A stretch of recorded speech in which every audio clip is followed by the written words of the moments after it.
Welcome to Power Education Point.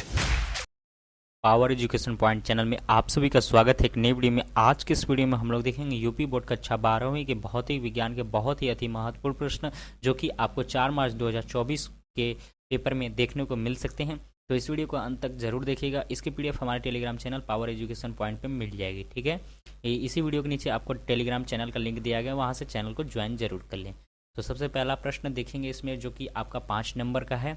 तो 5 number आपको इस वीडियो से पूरे हो सकते हैं, इसलिए अंत तक वीडियो जरूर देखिएगा, बिना स्किप किए वीडियो पूरा देखिएगा, जिससे कि आपको 5 नंबर पूरे हो सके, ठीक है। पहला प्रश्न है इसमें, पीएन संधि डायोड के लिए अग्रदिशिक तथा पश्चदिशिक अवस्था में प्रपथ आरेख खींचिए। 2 अवस्थाएं हेतु प्राप्त अभिलक्षण वक्रों को समझाइए। तो उत्तर कैसे देंगे, तो ध्यान से देखिएगा पूरा, तभी आपको समझ में आएगा। और इसकी पीडीएफ जरूर डाउनलोड करके आप अपने से लिखने का एक बार प्रयास जरूर करिएगा। उत्तर में लिखेंगे, संधि डायोड को बाह्य बैटरी से 2 विभिन्न प्रकारों से जोड़ा जा सकता है, जिन्हें अग्र अभिनति तथा उत्क्रम अभिनति कहते हैं। अग्र अभिनति फॉरवर्ड बायसिंग, जब संधि डायोड के पी क्षेत्र को बाह्य बैटरी के धन सिरे से तथा एन क्षेत्र को ऋण सिरे से जोड़ा जाता है तो संधि अग्र अभिनत फॉरवर्ड बेस्ड कहलाती है। चित्र आपको दिया गया, उसको आप लोग देख लीजिएगा जरूर। चित्र ए, इस स्थिति में डायोड मंत एक बाह्य विद्युत क्षेत्र capital E I small I स्थापित हो जाता है, जो कि पी क्षेत्र एन क्षेत्र की ओर को दिष्ट होता है। क्षेत्र ई आंतरिक विद्युत क्षेत्र ई से कहीं अधिक प्रबल होता है, अतः पी क्षेत्र में धन कोटर तथा एन क्षेत्र में इलेक्ट्रॉन दोनों ही संधि की ओर चलने लगते हैं।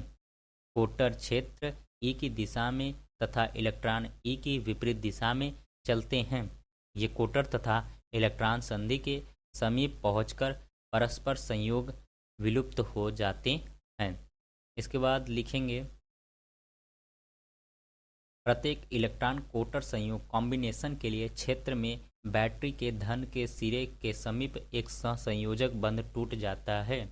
इससे उत्पन्न कोटर तो संधि की ओर चला जाता है, जबकि इलेक्ट्रॉन जोड़ने पर तार कनेक्शन वायर में से होकर बैटरी धन सिरे में प्रवेश कर जाता है।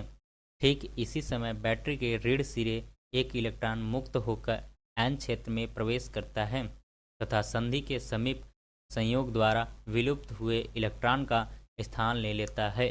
इस प्रकार बहुसंख्यक वाहकों की गति से संधि डायोड में वैद्युत धारा स्थापित हो जाती है। इसे अग्रधारा फॉरवर्ड करंट कहते हैं। इस बड़ी धारा के अतिरिक्त अल्पसंख्यक वाहकों की गति से भी एक अल्प उत्क्रम धारा स्थापित होती है, परंतु यह लगभग नगण्य ही होती है, जैसा कि चित्र, ठीक है। चित्र को ध्यान से देखिएगा, चित्र जैसा कि यहाँ बना हुआ है, ठीक है। ए में आप चित्र देखेंगे, ए से स्पष्ट है, बाह्य परिपथ में धारा केवल इलेक्ट्रॉनों की गति स्थापित होती है। संधि पर आरोपित अग्र वोल्टेज तथा प्राप्त अग्रधारा का ग्राफ चित्र बी में दिखाया गया है। तो ये रहा चित्र ए और ये रहा चित्र बी, तो दोनों को आप ज़रूर से देख लीजिएगा। इसकी पीडीएफ डिस्क्रिप्शन में टेलीग्राम चैनल का लिंक दिया गया, वहाँ से आप ज्वाइन कर लीजिएगा, वहाँ से आपको इसकी पीडीएफ मिल जाएगी, ठीक है। फिर नीचे लिखेंगे, उत्क्रम अभिनत रिवर्सिंग बैसिंग, जब संधि डायोड के पी क्षेत्र को बाह्य बैटरी के ऋण सिरे से तथा क्षेत्र को धन सिरे से जोड़ा जाता है तो संधि उत्क्रम अभिनत रिवर्स बेस्ड कहलाती है।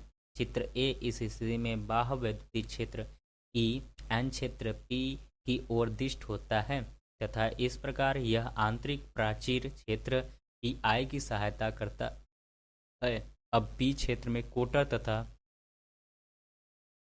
एन क्षेत्र में इलेक्ट्रॉन दोनों ही संधि से दूर हो जाने लगते हैं, अतः वे कभी भी संधि के समीप संयोग नहीं कर सकते हैं, कैन नॉट कंबाइन।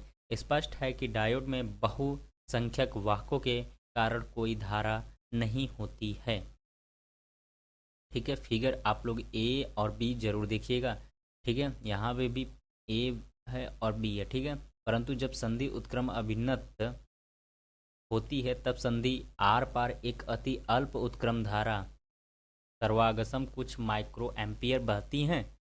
यह उसमें जनित थर्मली जनरेटेड अल्पसंख्यकों पी क्षेत्र में इलेक्ट्रॉन तथा एन क्षेत्र में कोटर से उत्पन्न होती है, जो कि वैद्युत क्षेत्र ई के अंतर्गत संधि को पार करते हैं। क्योंकि अल्पसंख्यक वाहकों की संख्या उसमें विक्षोभ पर निर्भर करती है, अतः उत्क्रम धारा ताप पर बहुत अधिक निर्भर करती हैं तथा संधि का ताप बढ़ने पर बढ़ती हैं। उत्क्रम वोल्टेज तथा उत्क्रम धारा के बीच ग्राफ चित्र बी में दिखाया गया है। ठीक है, इसी के साथ ये प्रश्न खत्म होता है, जो कि लॉन्ग क्वेश्चन था। देखने के लिए धन्यवाद। पावर एजुकेशन पॉइंट पर लाइक, कमेंट और शेयर करना ना भूलें।